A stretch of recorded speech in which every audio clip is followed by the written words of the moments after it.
तो दोस्तों, पिछले एपिसोड में हमने देखा था कि कैसे लिन ने बीस्ट माउंटेन रेंज में कदम रखा था, जो कि भयंकर और खतरनाक जीवों का घर है। जंगल में घुसते ही उसकी मुलाकात अपने ही क्लासमेट डेजर्टे से हो गई थी। वह अपने साथ 2 शक्तिशाली योद्धाओं को लेकर आया था ताकि इस खतरनाक पर्वत श्रृंखला को आसानी से पार किया जा सके। लेकिन अचानक ही कुछ रहस्यमयी हथियारों ने उन पर हमला बोल दिया। उस हमले में डेजर्टे और उसके दोनों साथी बेरहमी से मारे गए। अब उस जगह पर सिर्फ लिन अकेला बचा था, जीवित, लेकिन अब उसे उस रहस्यमयी हत्यारे का सामना करना था जो उसकी जान लेना चाहता था। और आज के एपिसोड की कहानी शुरू होती है ठीक उसी खौफनाक मोड़ से, जहां पर वह रहस्यमयी हत्यारा लिन पर चुपके से वार करने की कोशिश कर रहा था। लिन अपनी आंखों पर भरोसा नहीं कर पा रहा था, क्योंकि वह उस हत्यारे को देख ही नहीं पा रहा था। उसके हमले इतने तेज और गुप्त थे कि एक के बाद एक वार लिन के शरीर को छीलते जा रहे थे। सांप की तरह फनकारते उस हमले ने लिन को बुरी तरह जख्मी कर दिया। इधर लिन खुद को संभालते हुए सोचने लगा, यह आदमी अभी तक मेरे सामने आमने सामने नहीं आया, ये दूर से ही मुझे निशाना बना रहा है। तभी उसके गुरु मास्टर डिलोलॉन ने उसे समझाया, बेटा, शायद यह आदमी नजदीकी मुकाबले में उतना माहिर नहीं है, इसीलिए वह तुमसे दूर रहकर ही हमले कर रहा है। लिन ने पलक झपकते ही फैसला किया, मुझे किसी भी कीमत पर इसे पकड़ना ही होगा। अगर यह दूर से ही मुझे उलझाए रखा तो मैं घायल होता चला जाऊंगा और देर सबेर मेरी जान खतरे में पड़ जाएगी। अब लिन ने उस अदृश्य दुश्मन को खोजने के लिए चारों तरफ छानबीन शुरू कर दी। उधर वह रहस्यमयी हत्यारा खुद से ही कह रहा था, यह बच्चा काफी दिलचस्प है, दूसरे तो मेरे हाथों बड़ी आसानी से मारे गए, लेकिन इसे को खत्म करने के लिए मुझे और मेहनत करनी पड़ेगी। बस तभी लीन को उस हत्यारे पर नजर पड़ गई। उसने उसे देख लिया था। इधर छोटे से बेबे ने भी उस हत्यारे को भांप लिया और बोला, बॉस, क्यों ना मैं खुद इस बदमाश का शिकार करूं, मुझे पूरा यकीन है मैं इसे अकेले ही पटक दूंगा। लेकिन लिन ने तुरंत मना कर दिया, मैं कोई जोखिम नहीं उठाना चाहता और हरगिज नहीं, तुम्हारी जान पर खतरा नहीं आने दूंगा, तुम बस शांत रहो, इसे मैं खुद निपटाऊंगा। इतना कहकर लिन ने अपनी रैपिड गोल तकनीक का इस्तेमाल किया और तेजी से हवा में उछलकर सीधा उस हत्यारे पर हमला करने झपट पड़ा। अपनी छोटी सी तलवार से वार करने की कोशिश कर रहा था, लेकिन वह हत्यारा फुर्ती से एक जगह से दूसरी जगह कूदता जा रहा था और लीन के हमलों को बेअसर कर रहा था। उधर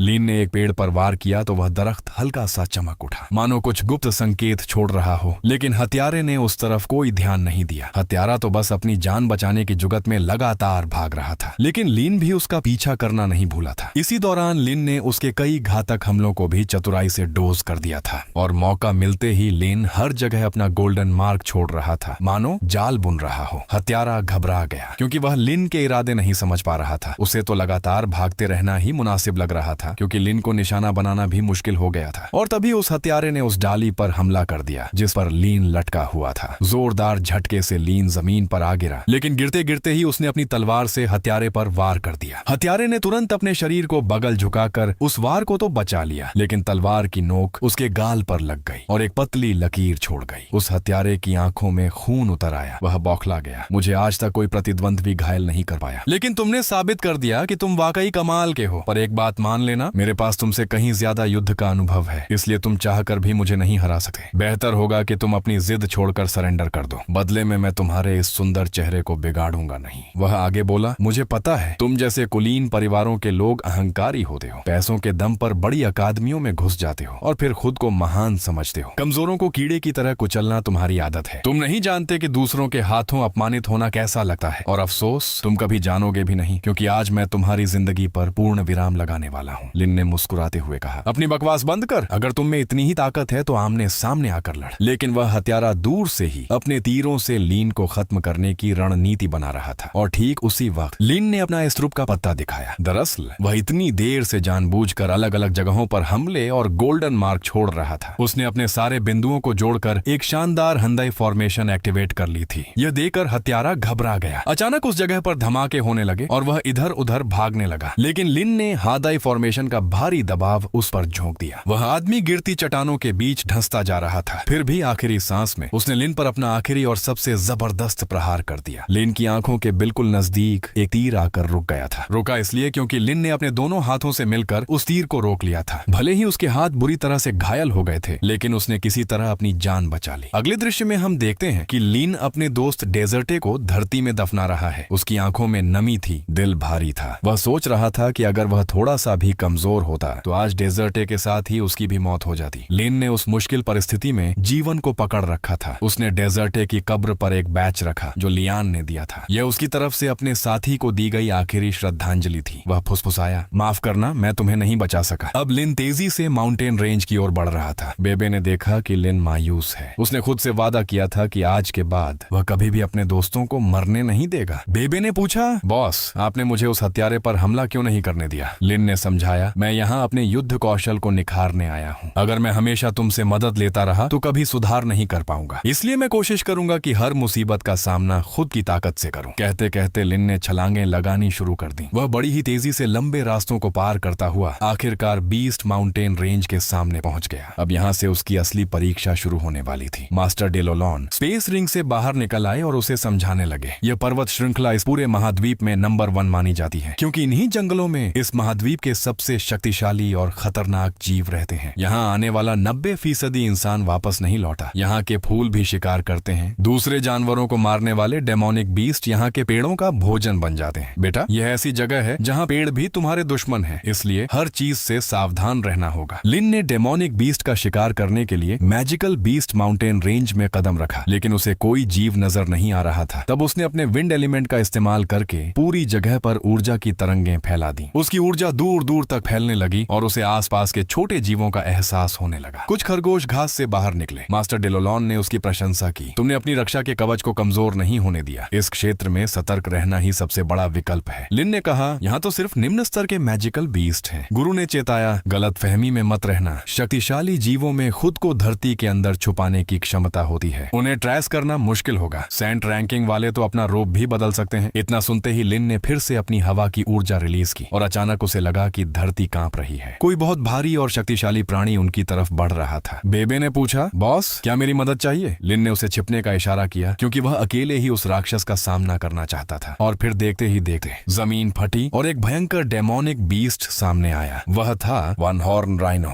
उसने आते ही लिन पर छलांग लगा दी, लेकिन लिन ने उसके सींग को पकड़कर उसे गोल गोल घुमाया और दूर पटक दिया। यह देखकर वह जानवर समझ गया कि उसे एक मजबूत प्रतिद्वंद्वी मिला है। उसने अर्थ लेंसेज बनाकर लिन पर हमले किए। लिन भी उन हमलों को काटता हुआ सीधा बीस्ट के पास पहुंचा और उसके मुंह पर इतनी जोरदार लात मारी कि वह लड़खड़ा गया। फिर एक ही वार में उसका सींग काट डाला और हवा में कूदते हुए अपनी विशाल ताकत से उस पर एक घूंसा मारा। एक ही झटके में उस डेमोनिक बीस्ट की मौत हो गई। मास्टर डेलोलॉन हैरान रह गए। बच्चे, तुमने तीसरी रैंकिंग के मैजिकल बीस्ट को सिर्फ शारीरिक बल से ही निपटा दिया। तुम्हारी सारी युद्ध अभ्यास आज काम आ गई। लिन ने उस राक्षस से उसका कीमती क्रिस्टल निकाल लिया। उसकी खुशी देखने लायक थी, लेकिन उससे भी ज्यादा खुश मास्टर डेलोलॉन थे। यह तो बहुत ही दुर्लभ मैजिक क्रिस्टल कोर है। तीसरी रैंकिंग की है, लेकिन इससे तुम काफी अच्छी कमाई कर सकते हो। शुक्र है कि माउंटेन रेंज में आते ही तुम्हारी कमाई शुरू हो गई। सच कहूँ तो तुम मुझसे भी ज्यादा भाग्यशाली हो। जब मैं जवान था तो मुझे इतनी आसानी से क्रिस्टल नहीं मिला था, लेकिन सबसे ज्यादा उत्साहित बेबी था। अरे वाह, मुझे बहुत भूख लगी है और बॉस ने खाने का इंतजाम कर दिया। प्लीज जल्दी से इस बीस्ट को रोस्ट करो, मैं इसका लेग पीस खाने के लिए बेताब हूँ। लिन ने बेबी की ख्वाहिश पूरी करने के लिए खाना पकाना शुरू किया। उसने अपने फायर एलिमेंट का उपयोग करके धीरे धीरे बीस्ट के पंजे को सेंकना शुरू किया ताकि उसका स्वाद बरकरार रहे। बेबी अपने खाने के ज्ञान का प्रदर्शन करने लगा। मांस को धीरे धीरे भूनना सही रहता है, इससे मांस कोमल भी बनता है और स्वाद भी कई गुना बढ़ जाता है। लेकिन मुझे इतनी भूख है कि अब मैं और इंतजार नहीं कर सकता। बॉस अपनी फ्लेम थोड़ी और बढ़ा दो। जैसे ही लिन ने आग की लपटें बढ़ाई, बेबी चीख पड़ा, अरे नहीं, इतना नहीं बढ़ाना था, ऐसे तो लेग पीस जल जाएगा। लिन ने फ्लेम्स कम की तो बेबी फिर बोला, इतना भी कम करने के लिए नहीं बोला था, जरा और तेज करो वरना मसाले जल जाएंगे। बेबी की इसी अधजली बकवास के कारण लिन का फायर एलिमेंट नियंत्रण से बाहर हो गया और एक जोरदार धमाका हुआ। बेबी की पूंछ में आग लग गई। लेग पीस खाने के चक्कर में उसकी खुद की ही जान पर बनाई। लिन उसकी पूंछ पर लगी आग बुझाने के लिए उसके पीछे चक्कर लगाता रहा और दोनों के बीच जबरदस्त झगड़ा शुरू हो गया। लिन चिल्लाया, ये सब तेरी बकवास की वजह से हुआ। अगर तूने मुझे चैन से काम करने दिया होता तो आज तेरी पूंछ नहीं जलती। मास्टर डिलॉन का भी मन तो ट्रॉटर खाने का कर रहा था, लेकिन वह छक नहीं सकते थे। बस इनके झगड़े देखकर उनका मनोरंजन हो रहा था। अगली सुबह हम देखते हैं कि लिन माउंटेन रेंज के बीचों बीच पहुंच चुका है। ये वह जगह है जहां की लताइयों भी डेमोनिक बीस्ट को अब्सॉर्ब कर सकती हैं। उन लताओं की हलचल को लिन ने भी महसूस किया। मास्टर डिलोलॉन समझा रहे थे, ये रेंज बहुत विशाल है। अक्सर लोग शॉर्टकट ढूंढते हैं, लेकिन यहाँ शॉर्टकट का मतलब है जल्दी मौत को गले लगाना। हमेशा लंबे रास्ते पर चलो। सीधे जंगल में घुसने से बेहतर है खुले रास्ते से बढ़ो, क्योंकि इन पेड़ों में ऐसे प्राणी छुपे हैं जिनका तुम अंदाजा भी नहीं कर सकते। लिन ने गुरु की बात मानते हुए लंबा रास्ता चुना। वह मास्टर से बोला, डेजर्ट इसी रेंज को देखना चाहता था, लेकिन उस बेचारे का सपना अधूरा रह गया। मैं उस घटना को भूल नहीं पा रहा। उसे अपनी आंखों के सामने मरते देखकर मैंने यही सीखा है कि इस दुनिया में जिंदगी का कोई भरोसा भरोसा नहीं है। अब तुम जीवित हो, अगले ही पल तुम मिट्टी हो सकते हो।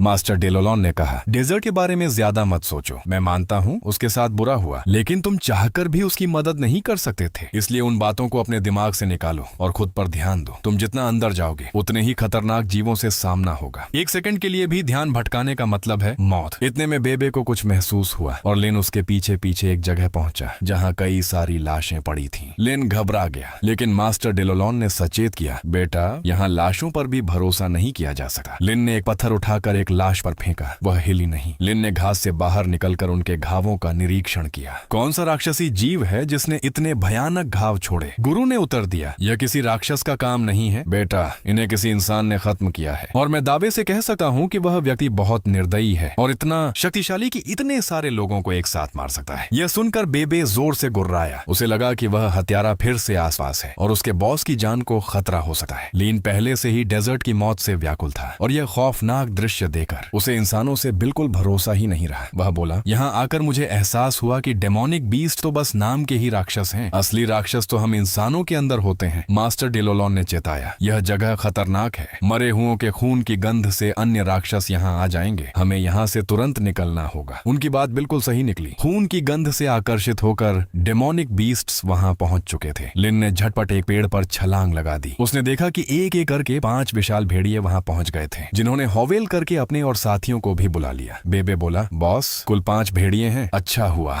हम समय रहते हट गए। लिन ने तुरंत पहचान लिया, ये साधारण भेड़िए नहीं है बल्कि विंड वुल्फ हैं। मैंने प्राचीन अभिलेखों में इनके बारे में पढ़ा था। ये बेहद बुद्धिमान होते हैं, ये झुंड बनाकर एक साथ मिलकर शिकार करते हैं। इनकी सामूहिक रणनीति बहुत घातक होती है। इतना कहते ही लिन ने पेड़ से छलांग लगाई। वह इन भेड़ियों से लड़कर अपनी युद्ध कला की परीक्षा लेना चाहता था। उसने पहले भेड़िए पर जोरदार मुक्का मारा। यह देखते ही बाकी भेड़ियों ने अपनी हवा की शक्ति से कई स्लैश लिन पर झोंक दिए, जिससे वहां जोरदार धमाका हुआ, लेकिन लिन पर कोई असर नहीं हुआ। तभी सभी विंड वुल्फ एक साथ उसकी तरफ बढ़े। लिन ने एक और धमाका करके उनका ध्यान भटकाया और फिर एक जोरदार घूंसा मारकर 5 भेड़ियों को पीछे धकेल दिया। एक भेड़िया उस पर झपटा, लेकिन लिन ने समय रहते अपने सामने एक शक्तिशाली ढाल बना ली, जिसे भेड़िया अपने बड़े बड़े दांतों से तोड़ने की कोशिश करने लगा। लिन जानता था कि यह ढाल कुछ ही देर में टूट जाएगी, इसलिए उसने तुरंत अर्थ लेंसेस बनाकर उस भेड़िए को चीर दिया। अब एक विंड वुल्फ मारा जा चुका था। बाकी भेड़िए और बौखला गए, उन्हें बस अपने साथी का बदला लेना था। लेकिन लिन ने धरती के तत्व का उपयोग करके चारों तरफ दीवारें खड़ी करनी शुरू कर दी। उसने वहां एक प्रकार का कारागार बना दिया, जिसके अंदर 2 विंड वुल्फ पूरी तरह फंस गए। जमीन से निकली तेज धारों ने उनमें से एक को मार डाला। दूसरा भेड़िया लिन पर टपटा, लेकिन लिन ने वहां भी एक अर्थ स्पाइक बनाकर उसे मार गिराया। इस तरह 3 भेड़िए मारे जा चुके थे, लेकिन 2 अभी भी जिंदा थे और वो दोनों अब क्रोध से पागल हो रहे थे। उन्होंने अपने मुंह से हवा के कई तेज प्रहार छोड़े जो लिन पर वार करने लगे। लिन ने अपनी हवा की शक्ति का इस्तेमाल करके अपने चारों ओर एक ढाल बना ली, जिससे भेड़ियों का एक भी हमला उसे छू नहीं पा रहा था। अब उन भेड़ियों को समझ आ गया था कि यह शख्स बहुत कठिन है, इसलिए वो भागने लगे। लेकिन लिन ने उन पर एक जोरदार स्लैश रिलीज किया, जिससे एक भेड़िया तो मर गया, लेकिन एक अभी भी जीवित था और उसने बचने के लिए लिन पर फिर से हमले शुरू कर दिए। लिन ने तेज गति से उन हमलों को निष्फल कर दिया। अब दोनों अपने अंतिम प्रहार के लिए तैयार हो गए थे। लिन ने अपनी हवा के तत्व की सबसे शक्तिशाली तकनीक का इस्तेमाल किया। भेड़िए ने भी 2 स्लैश छोड़े, लेकिन लिन के हमले ने उन्हें नष्ट कर दिया और आगे बढ़कर भेड़िए को पूरी तरह से घेर लिया। काफी देर संघर्ष करने के बाद भी उस विंड वुल्फ की मौत हो गई। इस तरह लिन ने पूरे झुंड का सफाया कर डाला। मास्टर डेलोलॉन लिन की इस सफलता से अत्यंत प्रसन्न थे। लिन, तुम अपनी मैजिकल शक्ति और युद्ध कौशल का शानदार समन्वय कर रहे हो। यह दोनों को मिलाना मुश्किल होता है, लेकिन तुम बिल्कुल भी संघर्ष नहीं कर रहे। तुम्हारी रणनीति और तुम्हारी वृत्ति बहुत अच्छी है। लेकिन अचानक ही उनमें से एक भेड़िया जो मरे हुए बहाने पड़ा था उठकर भागने लगा। बेबे चिल्लाया, बॉस देखिए, उसने मौत का नाटक किया था। मास्टर डेलोलॉन ने आदेश दिया, उसे जाने मत दो, जल्दी से उसे खत्म करो, वरना वह पूरे झुंड को बुला लेगा। अगर वह झुंड यहाँ आ गया तो हम बहुत बड़ी मुसीबत में फंस जाएंगे। लिन ने तुरंत अपनी हवा की शक्ति एक्टिवेट की और बेबे को लेकर भेड़िए के पीछे दौड़ा। लिन की रफ्तार तो बहुत तेज थी, लेकिन उस भेड़िए के पास भी हवा की शक्ति थी, जिससे उसे पकड़ना मुश्किल हो रहा था। लिन भागते भागते